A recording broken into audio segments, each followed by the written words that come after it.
Alors, salut la famille. J'avais posté la suite de la vidéo que j'avais fait hier, mais vu que j'étais au travail et il y avait beaucoup des erreurs à l'intérieur. Bref, hier je disais que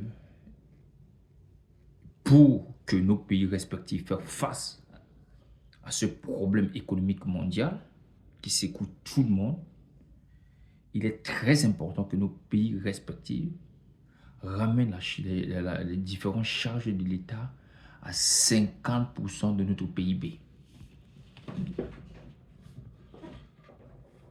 Pourquoi? La plupart de nos pays respectifs en Afrique, nos États vivent au-delà de notre PIB.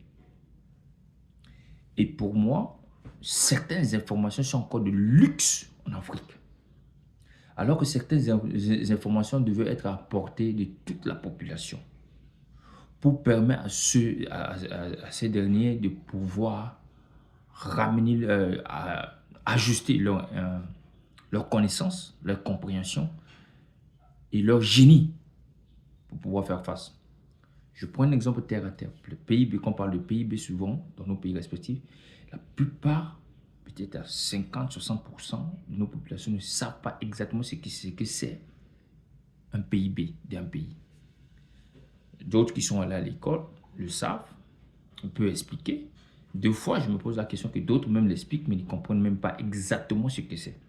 Parce que si, dans nos explications respectives, nous savons exactement ce que représente un PIB, je pense qu'à un moment donné, nous ne devrons même pas accuser nos gouvernements respectifs de la situation.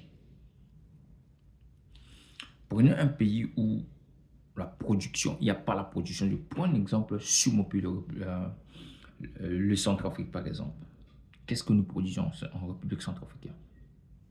Une question simple. Qu'est-ce que nous produisons en République centrafricaine que toute la population peut en bénéficier en abondance? C'est quoi? Qu'est-ce que nous produisons? Alors, en ce moment, si nous ne produisons rien, cela veut dire que automatiquement notre PIB est faible. Ce qui explique que nos gouvernements respectifs seront dans l'obligation de s'endetter en espérant que nous allons produire pour pouvoir combler le trou. Maintenant, je donne un exemple terre à terre. Regardez dans une famille où le père a 5 enfants. Une famille où le père a 5 enfants. Maintenant, le père, c'est lui qui prend soin de la famille. Cela va expliquer ce que son salaire. Disons que ce papa a un revenu mensuel de 1 million. Cependant, ses enfants ne produisent pas. Ses enfants ne produisent pas. On peut dire qu'ils vont à l'école. Disons ça comme ça. Ils vont à l'école. Et en même temps, il gagne 1 million, mais il mène un train de vie de 2 millions. Ça veut dire qu'il a un déficit financier de 1 million. Et si vous multipliez ça par an, ce qui fait en sorte que ça sera 24 millions l'année. Cependant, ce dernier gagne 1 million. Il y a deux choses qu'il va expliquer. Mais quand nous sommes dans le cadre de l'État, c'est un exemple que je donne. Cela va provoquer à cette famille de brader leur héritage. C'est que ce papa va vendre ses héritages, s'il a le terrain, il va mettre en gage. Parce que pour qu'une institution lui prête l'argent ou pour qu'un individu lui prête l'argent, il va mettre en gage quelque chose. Maintenant, imaginez ce papa a mis ces choses en gage en espérant que le jour que ses enfants vont grandir, peut-être ils pouvaient rattraper. C'est la situation de nos États respectifs. Maintenant, les enfants ont grandi, ils commencent à produire, mais ce qu'ils produisent est insuffisant. Pourquoi? Ça dépend de leur formation.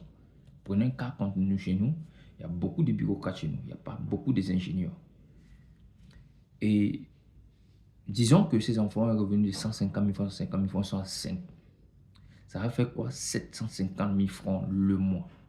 Et dans ces 750 000 francs le mois, plus le 1 million que le papa gagne, ça va faire 750 000 francs. 1 million 750 000 francs le mois. Cependant, ils vivent un train de vie de 2 millions. Ça veut dire qu'ils ont un déficit financier chaque mois de 250 000. Vous prenez maintenant ces 250 000 francs, vous multipliez par 12, ça va faire combien? Ça fait pratiquement une histoire de 3 millions, je crois. Il y a de 3 millions de déficits financiers qui devaient faire face, si je calcule bien. 3 millions de déficits qui doivent faire. Cependant, dans cette famille, les enfants ne produisent pas. Ça veut dire qu'ils sont tous des bureaucrates. Ils ne cultivent pas, ils n'élèvent pas, ils n'ont pas la connaissance de fabriquer peut-être, ils n'ont pas une bonne connaissance en ingénierie, peut-être la fabrication des machines, exploitation peut-être de peu importe ce qu'ils ont, ils n'ont pas la connaissance. Maintenant, il va arriver un moment donné, ceux qui prêtent l'argent disent ok, on veut récupérer nos choses. Qu'est-ce que le parent va faire? Il va vendre ces choses à un prix vide.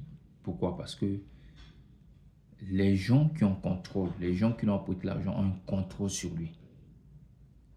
Bon, imaginez une famille où aujourd'hui, où le papa gagne 1 million et il mène un train de vie à 500 000 au mois. Vous allez voir que au bout de 1 an, il a une économie de 6 millions qu'il a. Ces 6 millions-là, il peut investir ces 6 millions, il multiplie ces 6 millions. Cependant, ses enfants finissent l'école, ses enfants sont des ingénieurs dans différents domaines. Et ils produisent 150 000. Et ces mêmes enfants ont la capacité de produire leur nourriture. Ça veut dire qu'il y a des éleveurs parmi, il y a des fermiers parmi, il y a des ingénieurs en bâtiment, peut-être en n'importe quel domaine d'ingénierie. Vous allez voir que cette famille a appelé à devenir riche. Pourquoi? Parce que leur croissance familiale va s'agrandir lorsque les enfants reprennent l'activité. Et cependant, les enfants sont des ingénieurs. C'est-à-dire que les enfants peuvent se nourrir la famille et ils peuvent récupérer encore des récoltes et revendre. Et maintenant, leur bien familial, ils peuvent traduire ça à une richesse encore beaucoup plus supérieure. Vous allez voir que cette famille sera plus riche que la famille qui était en delà de ses moyens. Vous voyez? Et les 6 millions que le papa économisait chaque mois, il pouvait investir comme ça pour augmenter la capacité de ses enfants. C'est ce que nos États respectifs devaient faire. Tout le monde doit se sacrifier. Les ministres ne sont pas obligés d'aller au travail avec la voiture personnelle. Ils ont même une voiture personnelle, ils ont une voiture du travail, ils ont une voiture. Ils n'ont pas besoin de ça. Tout le monde doit se sacrifier. Et nos États doivent réfléchir dans ce sens.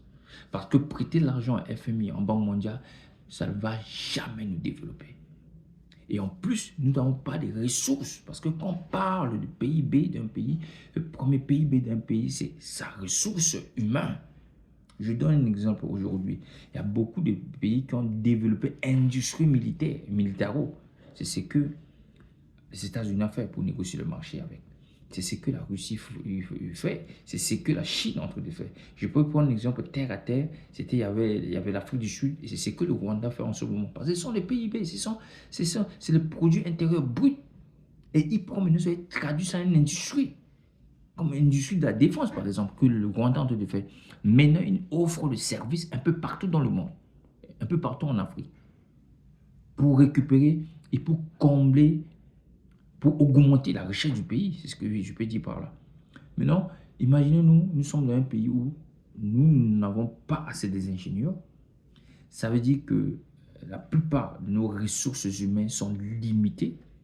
Ça veut dire que nos États vont continuer à emprunter, et la marge de négociation de nos États respectifs ne peut pas être à la hauteur. Pourquoi? Parce que ceux qui les prêtent l'argent, c'est les mêmes qui contrôlent l'investissement. C'est les mêmes qui ont encore la connaissance expertise et c'est les mêmes qui ont encore les appareils. Du coup, nos États sont faibles. Alors moi, ce que je pense, je défends cette thèse-là. Il n'y a pas un économiste qui peut me défendre sur ce terrain-là. Nos pays doivent ramener leurs dépenses à 50% de leur PIB.